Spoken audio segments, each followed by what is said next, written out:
अभी कल परसों न्यूज़ आई कि medical college MGM medical college जो है इंदौर का, वहाँ पे 4 सेकंड ईयर स्टूडेंट को 2024 बैच के 4 सेकंड ईयर स्टूडेंट्स को सस्पेंड कर दिया। क्यों? क्योंकि वो रैगिंग ले रहे थे 2025 बैच के फर्स्ट ईयर स्टूडेंट्स की। अब अभी तो फर्स्ट ईयर एमबीबीएस स्टूडेंट्स का बैच आया 2025 का, एंड अभी से उन्होंने रैगिंग लेना शुरू कर दिया।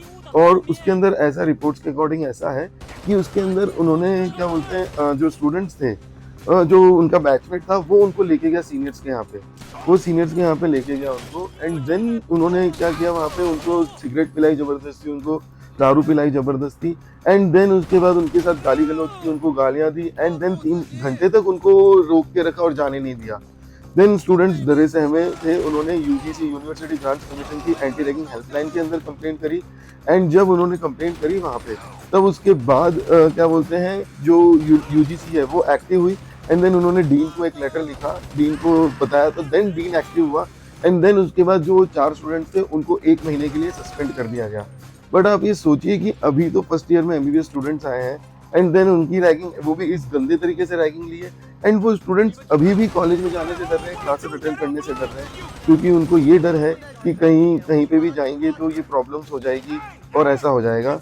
लेकिन वो स्टूडेंट्स अभी भी डर रहे हैं कि अगर वो गए तो उनको बॉयकॉट कर दिया जाएगा, उनका क्या बोलते हैं, कॉलेज वाले और सीनियर्स उनका बॉयकॉट कर देंगे, तो हमेशा कांस्टेंट फियर में जी रहे हैं। तो ऐसा नहीं है कि पहली बार हुआ। इसी कॉलेज की एक सीनियर रेजिडेंट डॉक्टर थी, इसी कॉलेज की एक ऑब्स की जूनियर रेजिडेंट की डॉक्टर थी, तो उसने कंप्लेंट करी थी अपने 4 मेडिकल सीनियर रेजिडेंट डॉक्टर्स के अगेंस्ट, और उसने बोला था कि उसका वेट 4 महीने के अंदर 22 किलो कम हो गया था। बट उन्होंने कंप्लेंट वापस ले ली और बोला कि म्यूचुअल मिसअंडरस्टैंडिंग हो गई थी, इसलिए कंप्लेंट वापस ले ली। और इसी कॉलेज के अंदर दिसंबर 2024 के अंदर एक फर्स्ट ईयर स्टूडेंट ने ट्विटर पे पोस्ट किया था, एक्स पे पोस्ट किया था, कि उसकी 3 महीने से रैगिंग चल रही है, एंड क्या बोलते हैं कि वो डेथ के करीब है, तब जाके कोई एक्शन हुआ था। तो ऐसा नहीं है कि इस कॉलेज के अंदर अभी रैगिंग पहले से चली आ रही है, बट सब सच बात यह है कि ऐसा केवल इस कॉलेज का नहीं है, पूरे इंडिया के कॉलेजेस के अंदर रैगिंग का सीन है। Society against violence in education save ने एक India ragging report 2022-2024 report publish की थी। तो उसके अंदर ये बताया कि पूरे इंडिया के अंदर इन 2 साल के अंदर 51 रैगिंग रिलेटेड डेथ हुई है सारे एजुकेशनल इंस्टीट्यूशन में मिला के, और उसमें से 45% जो डेथ हुई है, यानी कि 25 डेथ, वो केवल मेडिकल कॉलेज के इंस्टीट्यूशंस के अंदर हुई है। एंड इसका और सबसे रोचक बात यह है कि ओनली 1.1% ही मेडिकल स्टूडेंट्स हैं, बाकी सारे डिफरेंट टाइप के अलग अलग स्टूडेंट्स हैं। और मैंने जब नेट पे सर्च किया कि पूरे इंडिया के अंदर 2025 में या अंदर 2024 के अंदर टोटल कितनी रैगिंग कंप्लेंट्स आई है, तो आज शॉकिंग 10,000, अराउंड 10,000 कंप्लेंट्स हैं पूरे इंडिया के अंदर रैगिंग की मेडिकल कॉलेजेस के अंदर। तो आप सोचिए कि कितना ज़्यादा डेप्थ के अंदर है ये। बट ऐसा क्यों होता है, रैगिंग मेडिकल कॉलेजेस के अंदर इतनी रैगिंग क्यों होती है? क्या आपने कभी इसके पीछे की साइकोलॉजी या ऐसा कुछ सोचा है? तो according to me, medical college के अंदर एक ऐसा सीन बना हुआ है कि सीनियर जूनियर रिलेशनशिप, और ये सीनियर जूनियर रिलेशनशिप इतना फोर्स्ड होता है, इतना टॉक्सिक होता है कि ये रैगिंग का फॉर्म ले लेता है। जैसे कि आप कॉरिडोर में वॉक कर रहे हो, आप फर्स्ट ईयर स्टूडेंट हो, आपको रूल्स नहीं पता कॉलेज के क्या है क्या नहीं है, बट जो सीनियर्स होते हैं वो इतने एंटाइटल्ड होते हैं और ऐसे होते हैं कि भाई तू जूनियर है, तूने मेरे को विश क्यों नहीं किया, यू शुड विश, तुमको मेरे को हर बार सर झुका के विश करना है, और ये वो ऐसा वैसा। तो ये सीनियर जूनियर टॉक्सिसिटी बहुत ज़्यादा लंबी चलती है। दूसरा मेन रीज़न है कि जो स्टूडेंट्स हैं वो हॉस्टल्स के अंदर रहते हैं अपने घर वालों से दूर, तो उनको उन्हीं सीनियर्स के साथ रहना है जिनके साथ वो पूरे 5.5 साल 4.5 साल रहेंगे। ओके, तो इस चक्कर में क्या होता है कि इंटरेक्शन नहीं होता है, एंड देन सीनियर्स को लगता है कि उनके जूनियर्स आ गए तो सारा काम हम उनसे ही करवाते हैं। तो बहुत बार ऐसा होता है कि उनसे पानी भरवाया जाता है, खाना मंगवाया जाता है, कभी कभी तो सिगरेट्स और की बॉटल्स और दारू और ये सब भी मंगवाई जाती है जूनियर्स की। तो तीसरा मेन रीजन है कि इतना लंबा कोर्स है, 5.5 साल का कोर्स होता है एमबीबीएस का, और उसके बाद 3 साल की पीजी। तो आपको जूनियर्स और सीनियर्स का इंटरेक्शन करना ही पड़ता है, और वो इंटरेक्शन कब टॉक्सिक बन जाता है, कब आपस के अंदर म्यूचुअल मिसअंडरस्टैंडिंग हो जाती है, एंड देन कब वो रैगिंग का फॉर्म ले लेता है या फिर वायलेंस का फॉर्म ले लेता है, ये अपने को भी पता नहीं चलता। एंड अगला है कि हमने झेला है तुम भी झेलो कल्चर।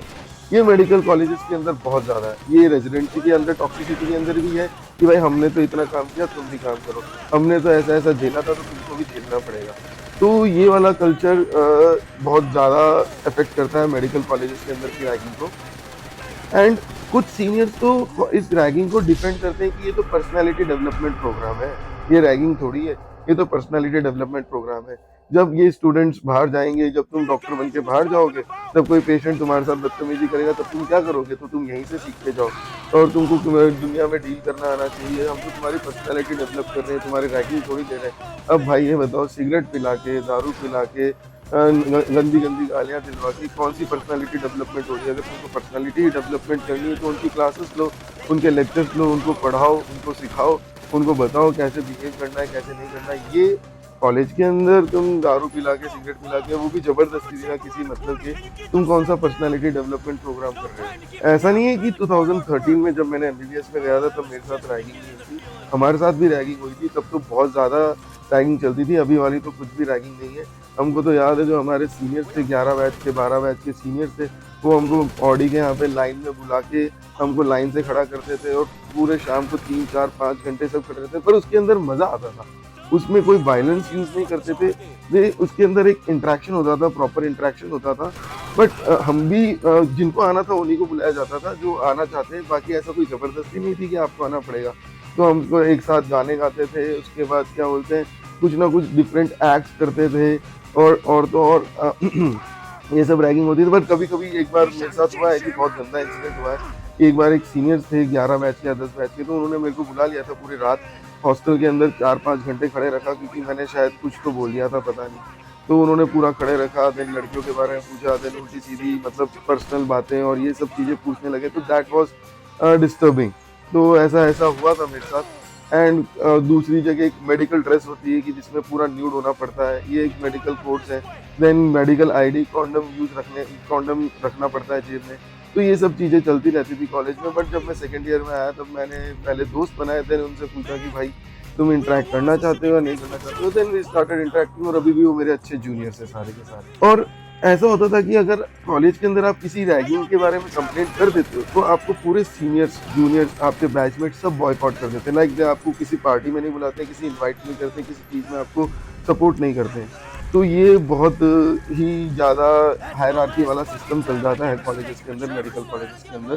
तो it become so difficult. Okay, ragging करना तो बिल्कुल गलत है, बट एक सीनियर जूनियर का इंटरेक्शन भी होना चाहिए कॉलेज के अंदर, क्योंकि बिना किसी इंटरेक्शन के एक मेडिकल सोसाइटी, मेडिकल यूनिटी नहीं बचेगी। क्योंकि अगर आप जूनियर्स और सीनियर्स इंटरेक्ट नहीं करोगे तो फ्यूचर के अंदर जब आपको कुछ काम पड़ेगा या कुछ करना पड़ेगा तो आप कैसे अप्रोच करोगे? क्योंकि अपन एक ही सारे एक ही प्रोफेशनल फील्ड के, एक ही मेडिकल फील्ड के, तो कहीं ना कहीं अपनी जरूरत पड़ सकती है, अपनी फैमिली मेंबर में किसी सीनियर के पास जरूरत पड़ सकती है, किसी सीनियर की आपके जूनियर के पास जरूरत पड़ सकती है फ्यूचर के अंदर, जब आप स्पेशलिस्ट बन जाएंगे, सुपर स्पेशलिस्ट बन जाएंगे, जब आप किसी मेडिकल कॉलेज के अंदर काम करेंगे, तो इंटरेक्शन करना बहुत जरूरी है। और ये रैगिंग का कल्चर इंडिया का नहीं है। ये रैगिंग का कल्चर जब इंडिया के अंदर मेडिकल यूनिवर्सिटीज, मेडिकल कॉलेजेस आए तो ब्रिटिशर्स के थ्रू लाया गया है। क्योंकि जो यूरोप है और जो अमेरिका है, वहाँ पे जो फ्रैट चलते हैं, फ्रैटर्निटीज चलते हैं, तो वहाँ पे हेजिंग करके होता है कि जबरदस्ती किसी को परेशान करना। तो यही कल्चर इंडिया के अंदर आया है।